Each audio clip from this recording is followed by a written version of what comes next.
महक पंजाब दी programme देखने वालिਆਂ ਨੂੰ Lucky Takhar ਵੱਲੋਂ बड़ी प्यार भरी सत श्री अकाल। दोस्तों, ਅੱਜ ਖਾਲਸਾ क्लब खाड़े ਦੇ ਵਿੱਚ उस पहलवान ਦੇ ਨਾਲ मैं इंटरव्यू कर रहा हाँ ਜਿਹੜਾ कि इकल्ला हिंदुस्तान 'ਚ ही नहीं बल्कि हिंदुस्तान ਦਾ जिसने दुनिया ਦੇ ਵਿੱਚ ਨਾਂ रोशन किया। मेरी मुराद जिन्हां ਦਾ नाम सुजीत मान। हाँ जी, सुजीत मान। हाँ जी, सब तो पहला ਅੱਜ बड़ी ਅਸੀਂ ਭਾਗਾਂ ਵਾਲੇ ਸਮਝਦੇ ਹਾਂ ਕਿ ਅੱਜ ਸਾਨੂੰ ਵੀ ਇਸ ਖਾਲਸਾ ਰੈਸਲਿੰਗ ਕਲੱਬ ਦੇ ਵਿੱਚ ਆਉਣ ਦਾ ਮੌਕਾ ਮਿਲਿਆ ਤੇ ਅਸੀਂ ਤੁਹਾਨੂੰ ਵੇਖਿਆ ਕਿ ਤੁਸੀਂ ਕਿਸ ਤਰ੍ਹਾਂ ਬੱਚਿਆਂ ਨੂੰ ਦਾ ਪੇਚ ਸਿਖਾ ਰਹੇ ਸੀ ਤੇ ਸਭ ਤੋਂ ਪਹਿਲਾਂ ਤੁਹਾਡਾ ਬਹੁਤ ਬਹੁਤ ਜੀ ਆਇਆਂ ਕਿ ਤੁਸੀਂ ਸਾਨੂੰ ਮੌਕਾ ਦਿੱਤਾ। Thank you sir. ਹਾਂਜੀ, ਤੇ ਸੁਜੀਤ ਸਿੰਘ ਜੀ, ਤੁਸੀਂ ਮੈਨੂੰ ਇਹ ਦੱਸੋ ਕਿ ਸਭ ਤੋਂ ਪਹਿਲਾਂ ਜਿੱਦਾਂ ਛੋਟੀ ਉਮਰ ਤੋਂ ਤੁਸੀਂ ਰੈਸਲਿੰਗ ਸ਼ੁਰੂ ਕੀਤੀ? ਹਾਂਜੀ, ਮੈਂ ਪਹਿਲਾਂ ਇਹ ਗੱਲ ਕਹਿਣਾ ਚਾਹੁੰਦਾ ਆਪਣੇ ਸੁਣਨ ਵਾਲਿਆਂ ਨੂੰ, ਸਾਰੇ ਜਿਹੜੇ ਵੀ ਮੈਨੂੰ ਸੁਣਦੇ ਦੇਖਦੇ हैं उन्होंने सारों ਨੂੰ मेरी प्यार भरी सत श्री अकाल। तो आगे मैं बात शुरू करता हूँ। मैं बचपन से 10 साल की उम्र में मैंने कुश्ती शुरू कर दी थी और मुझे जहाँ से प्रेरणा मिली, हमारे घर में कुश्ती का माहौल रहा शुरू से। जब से मैं समझने लगा हूँ, देखने लगा हूँ, क्योंकि मेरे से पहले मेरा बड़ा भाई सुच्चा सिंह मान जो यहाँ कोच भी हैं और जिन्होंने इंडिया को करीब 15 बार रिप्रेजेंट किया है और बड़े दंगल जीते हैं और बाहर कॉमनवेल्थ मेडल भी जीता है उसने। और उससे पहले मेरे चाचा जी होते थे जो कि दंगली कुश्ती काफ़ी नाम कमाया उन्होंने। और जहाँ से शुरुआत हुई, ये मेरे दादाजी थे स्वर्गीय चौधरी मौजीराम जी, उनको बहुत ज़्यादा शौक़ था कुश्ती का। उन्होंने अपने वो चाहते थे कि भाई मेरा कोई भी बेटा पोता जो भी है भारत केसरी बने, ओलंपिक से मेडल लेके आए। तो उनको मतलब कुश्ती का बहुत ज़्यादा शौक़ था। और दिल्ली में गुरु हनुमान जी का अखाड़ा था। हाँ हाँ, बहुत नामी। हाँ, तो गुरुजी को वो जानते थे पहले से। तो मुझे जहाँ तक याद है, उस टाइम मैं पैदा भी नहीं हुआ था, उस टाइम से उस अखाड़े से हमारा संबंध है, क्योंकि मेरे चाचा जी उसी टाइम आ गए थे वो अखाड़े में। और उनके साथ साथ फिर मेरे बड़े भाई सुच्चा सिंह जी वहाँ आ गए थे। और जब भी कोई बात होती थी हमारे घर में, तो यही बात होती थी कि आज भाई ने वहाँ पे कुश्ती जीती है, आज चाचा ने वहाँ पे कुश्ती जीती है, आज वहाँ कबड्डी खेलने गए थे। मतलब कबड्डी और कुश्ती की मतलब ये कह सकते हैं कि ਤੁਹਾਨੂੰ अपने जद्दी घराने तो ही रेसलिंग का शौक पिया? हाँ जी, मुझे तो अपने मतलब वो कहते हैं ना कि मतलब ये कह सकते हैं कि ਜਦੋਂ ਤੁਸੀਂ जन्म तो बाद ਅੱਖਾਂ ਗਾੜੀਆਂ तो रेसलिंग ही देखी? रेसलिंग ही देखी और कुछ नहीं देखा है। तो रेसलिंग से आपने फिर रेसलिंग ही की कि और भी कोई स्पोर्ट्स? नहीं, मैंने खाली रेसलिंग करी है। और मैं जैसे मैंने अभी बताया कि मेरे बड़े भाई थे अखाड़े में, तो मैं 5वीं क्लास में उस टाइम पढ़ता था, पर लेकिन ध्यान मेरा कुश्ती की तरफ ही होता था, क्योंकि घर में जो बातें होती थी कि भाई आज वहाँ पे कुश्ती जीती, तो मैं सोचता था अगर मेरे बारे में भी ऐसी बात हो कभी तो अच्छी लगेगी। मुझे भी अच्छा लगता था ऐसा सुनना, कि मैं फिर सोचता था कि मेरे बारे में ऐसी बात हो तो फिर कैसा लगता है। तो आपने हिंदुस्तान के लिए भी कभी मौका मिला बाहर जाने का, हिंदुस्तान की टीम के साथ रेसलिंग करने का? मैं 1994 में पहली बार अमेरिका आया था अंडर 16 में, और तब से अब तक मैं करीब 26 बार इंडिया को रिप्रेजेंट कर चुका हूँ। 26 बार जी, और अलग अलग देशों में।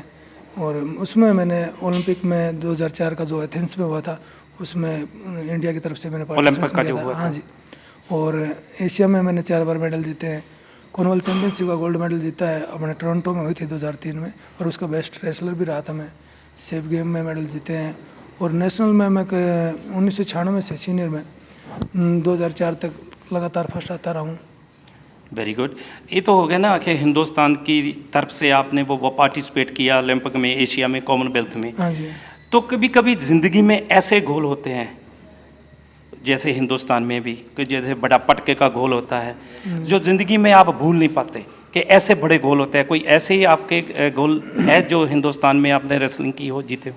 मैं उसमें जो सबसे ऊपर मानता हूँ वो मेरी जो कुश्ती थी, जिसको मैं कभी भूल नहीं सकता। और जहाँ तक मैं सोचता हूँ, उस कुश्ती को यहाँ पे देखने वाले जो ये कनाडा की जो अपनी कम्युनिटी की जो पब्लिक थी, जो लोग थे, सरी में 1998 में हुआ था। उस टूर्नामेंट में मेरी भारत से ही आया था, मेरे अखाड़े का पहलवान था, हालांकि मेरे से सीनियर भी था, मेरे से बड़ा भी था और हैवी वेट भी था, भगत सिंह। मैंने उसको हराया था। उस कुश्ती को मैं कभी भूल नहीं सकता। तो ऐसे जैसे हिंदुस्तान में बड़े बड़े दंगल होते हैं, कभी आपने पार्टिसिपेट किया? हाँ, मैं इंडिया में जितने भी दंगल हुए हैं 1996 से लेकर 2004 के बीच में। मेरे कहने का भाव है कि कौन सा दंगल, जैसे माना हाड़ा उन सभी के बारे में आपको दिल्ली में बड़े होते हैं। मैं 1996 से और 2000 3 तक लगातार 8 साल में नाड़ा में चैंपियन रहा हूँ। Very good, very good. अपने दयालपुर में दंगल होता है उसमें भी 3-4 बार मैं जीता हूँ। हकीमपुर में दंगल होता है वहाँ पे भी 2-3 बार मैं जीता हूँ।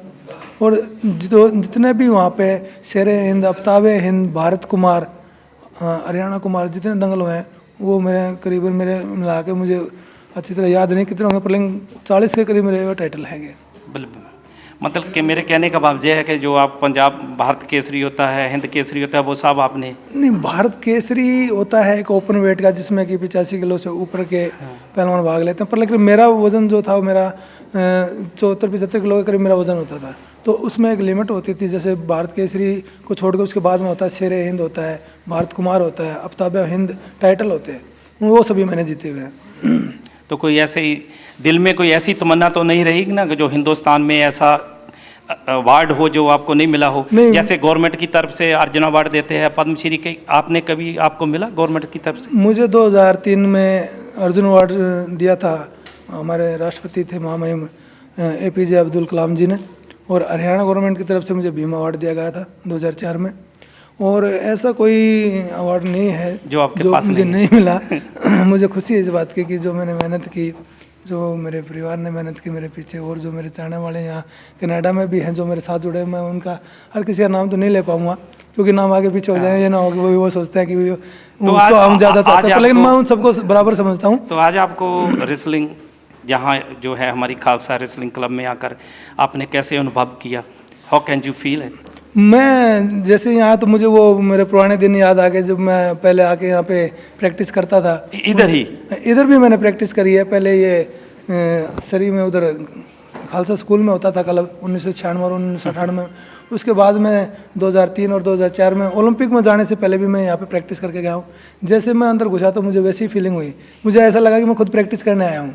ऐसे लगा जब जैसे आप अपना घर छोड़कर गए थे, अभी फिर अपने घर में आकर ही प्रैक्टिस करने लगे। मुझे वैसा ही महसूस हुआ कि भैया अब मेरा मन करा कि भाई मैं भी प्रैक्टिस करूं, जैसे उनको मैं देख रहा था, बता रहा था कि भाई मैं भी ऐसे करता था। मुझे पुरानी यादें जो ताज़ा हो गई। वो तो है। अच्छा, आप ये बताइए, आपने जो सुनने वाले हैं, हमारा प्रोग्राम देखने वाले सभी भाई बहन जो जितने भी हैं, आप उसके लिए कुछ संदेश देना चाहते हैं? मैं उन सभी को जो सुनने वाले हैं, देखने वाले हैं, उन सभी को यही कहना चाहूँगा कि अपने बच्चों को सबसे पहले मैं चाहूँगा कि रेसलिंग में डालें। अगर रेसलिंग में नहीं डालते किसी और गेम में डालें, पर किसी ना किसी गेम में ज़रूर डालें, क्योंकि जो भी कोई गेम खेलता है वो हर कोई वर्ल्ड चैंपियन नहीं बनता, ओलंपिक चैंपियन नहीं बनता, पर लेकिन गेम से जुड़ने के बाद में अपने बड़ों की रिस्पेक्ट करना सोचने लगता है बंदा। सारे बच्चे सोचते हैं, जैसे खासकर कुश्ती में तो जो भी अपने बड़े होते हैं, माँ प्यो है या और कोई कोच है, उनके पैरों को हाथ लगाते हैं। अरे ये एक जो है रीत है, जो भी है, ये खाली कुश्ती में ही है। तो मैं चाहता हूँ कि सब अपने बच्चों को कुश्ती में डालें। कुश्ती में नहीं डालते किसी और गेम में डालें, पर डालें ज़रूर, क्योंकि उससे जो समाज की दूसरी बुराइयां हैं, जो नशे पते ड्रग करते हैं, उससे बचे रहेंगे। तो ऐसा है कि आज मुझे बहुत जो मैं फ़ख्र से कह सकता हूँ कि आज मैं जो हिंदुस्तान का नामी पहलवान है उसके साथ खड़ा हूँ।